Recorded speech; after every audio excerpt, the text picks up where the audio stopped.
इसमें कांग्रेस बहुत आगे है। कांग्रेस बड़े बहुमत से सरकार बनाने की तरफ जा रही है, लेकिन मुकाबला भाजपा से है। और दूसरा मुकाबला चल रहा है दुष्यंत चौटाला का और INLD का नोटा के साथ। नोटा सुना आपने? नोटा क्या होता है? आप देखो लोकसभा चुनाव में किसकी कितनी वोट आई है। अगर नोटा से कम वोट आई है तो जरा आप भी समझें और थोड़ा सा प्रश्न हमसे जो है मुख्यमंत्री आपने कहा कि हिसाब लिया जाएगा बीजेपी वालों से, किस तरीके से हिसाब लिया जाएगा सरकार आने पर? देखिए, पहला हिसाब तो जनता ही लेगी वोट की चोट से। और दूसरा ये जो रिकॉर्ड घोटाले, 30 से ज़्यादा घोटाले, खनन घोटाला, शराब घोटाला, रजिस्ट्री घोटाला, फरीदाबाद निगम में 200 करोड़ का घोटाला, असंख्य ऐसे जो घोटाले हुए हैं, इन घोटालों की जांच भी कराएंगे जब कांग्रेस पार्टी की सरकार आएगी। क्योंकि भाजपा सब जानता है, पूरा देश जानता है कि हर जिले में भाजपा का कोई ना कोई मंत्री भ्रष्टाचार के केंद्र के रूप में स्थापित हो गया है, जिसको लूट की परमिशन और लूट का लाइसेंस भाजपा ने दिया है हर जिले में। और 5 साल बीजेपी और जेजेपी ने मिलकर लूटा हरियाणा की जनता को। 5100 बुढ़ापा पेंशन के नाम पर गठबंधन हुआ बीजेपी जेजेपी का, 5100 बुढ़ापा पेंशन आई नहीं, लेकिन 5 साल लूटने का काम किया, लूटने का लाइसेंस एक दूसरे को दिया। और हर जिले में भाजपा के किसी न किसी मंत्री ने भ्रष्टाचार के केंद्र के रूप में और भ्रष्टाचार की लूट के रूप में लाइसेंस लेके काम किया। फरीदाबाद वालों से पूछो, पिछले 10 साल फरीदाबाद को किस किसने लूटने का काम किया, बताओ भाई। हाँ बताओ दीपेंद्र जी, आज तो ये स्थिति है। मुख्यमंत्री नायब सिंह सैनी की तरफ से आज ऐलान किया गया है कि हरियाणा पहला ऐसा राज्य है जहां सबसे ज़्यादा फसलों को MSP पर खरीदा जाएगा। 24 पर, पहले 14 पे थे, अब 24 होगी, 10 फसल और बढ़ा दी गई है। आप एक बात बताओ, आप एक बात बताओ, 35 दिन की सरकार है, कितने दिन की? 35 दिन की। अब वो फसल बढ़ाने की बात कह रहे हैं। 10 साल तक इन्होंने MSP की फसलें बढ़ाई नहीं, अब कह रहे घोषणा करके हम फसलें बढ़ाएंगे। 35 दिन में कौन सी फसल तैयार कर लोगे आप? बताओ। ये तो अगली सरकार को ही करना। जब हम कह चुके हम तो MSP गारंटी देंगे, हमारी कॉपी कर रहे हैं, ये घोषणा क्या अर्थ है? 35 दिनों में कौन सी फसल तैयार कौन किसान करेगा? 10 साल से करना था तो 10 साल पहले करते, करना था तो कम से कम 1 साल पहले ही कर देते। अब तो वे खुद ही स्वीकार कर रहे हैं कि किसान के साथ इतना अपमान किया कि उनकी फसल किसान को उसका भाव नहीं मिला, इसीलिए अब ये फैसला करना पड़ रहा है। 10 साल क्या किया? मनोहर लाल कह रहे हैं कि मुद्दा छीन लिया है कांग्रेस से किसानों को MSP बढ़ा के फसलों की। कौन कह रहे हैं? मनोहर लाल जी। भाई, मैं मनोहर लाल जी के बारे में यही कहना चाहता हूँ, भाजपा ने उनसे जो है मुख्यमंत्री का पद ही छीन लिया। तो क्यों छीना? कौन सा मुद्दा छीना कांग्रेस से भाजपा ने?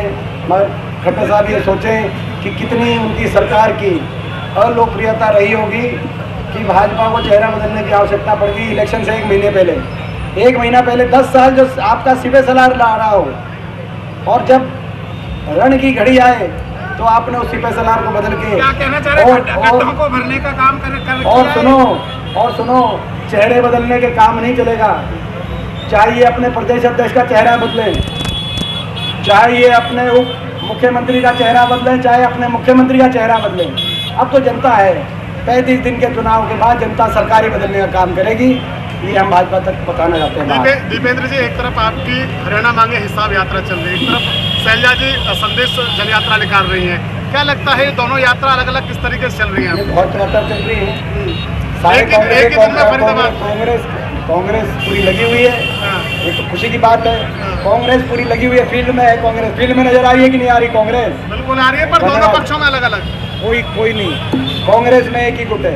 अच्छा, सुनो हुड्डा गुट, सुनो, कांग्रेस में एक ही गुट है, राहुल जी का गुट, खड़गे जी का गुट, एक ही गुट है कांग्रेस में। और सुनो, अब अगर कहीं पे गुटबाजी है और कहीं भीतरघात की FIR कट रही है, तो बीजेपी के मुख्यालय पे भीतरघात की FIR कट रही है। आप चेक करना जरा, आप राहुल नजीब जी से पूछो क्या स्थिति रही। आप बडोली जी से पूछो जो प्रदेश अध्यक्ष बने, कौन से सोनीपत के विधायक ने उनकी मदद करी या नहीं करी। आप रंजीत चौटाला जी से पूछो जो लिख के दे रहे हैं कैप्टन अभिमन्यु जी के बारे में, जो लिख के दे रहे हैं गंगा जी के बारे में। आप पूछो धनखड़ साहब से जो क्यों हटाए गए धनखड़ साहब, उनकी और खट्टर साहब पे कितनी मित्रता आप जरा चेक करिए। आप चेक करिए, कृष्ण पाल जी से भी थोड़ा चेक कर लीजिए, कृष्ण पाल जी से भी चेक करिए। तो अगर भीतर घात और गुटबाजी की कहीं FIR कट रही हैं तो बीजेपी मुख्यालय पे कट रही हैं। कांग्रेस पार्टी एकजुट है और कांग्रेस का गठबंधन कहीं है तो लोगों के साथ। तो आप ये मानते हैं कि कोई गुटबाजी नहीं है, क्योंकि आपके जो कोई गुटबाजी नहीं। आपकी यात्रा में जो लोग शामिल हुए हैं वो शैलजा जी की यात्रा में शामिल नहीं थे? कोई गुटबाजी नहीं। हमारे सभी कांग्रेस के नेता प्रचार करेंगे, हमारे 20 स्टार प्रचारकों की सूची आपको दे देंगे और वो सारे अलग अलग प्रचार करेंगे। ऐसा नहीं होता कि 20 स्टार प्रचारक एक साथ गाड़ी में बैठ के एक बस में प्रचार करेंगे। चुनाव का टाइम है, चुनाव में सारे कांग्रेस अलग अलग प्रचार करेगी अपने जो सारे कांग्रेस, मगर सभी एक ही लक्ष्य के साथ कि कांग्रेस की सरकार बने। जब बीजेपी कह रही है कि जब कांग्रेस की सरकार थी तो पेंशन बढ़ाई नहीं, लेकिन अब लालच देकर लोगों को 6000 पेंशन की बात कह रहे हैं। अरे बीजेपी वालों, आपने तो पेंशन कटवाने का काम किया, बढ़ाने की बात कर रहे हो। आपको पता है, कल मैं एक नांगल चौधरी एक गाँव में गया, डिगोट गाँव में, वहाँ एक गांव में 80 बड़े बुजुर्गों को मृतक घोषित करके पेंशन काटने का काम हुआ। 80, किसी का अंगूठा नहीं मिला, किसी की स्पेलिंग खड़ा गलत हो गई।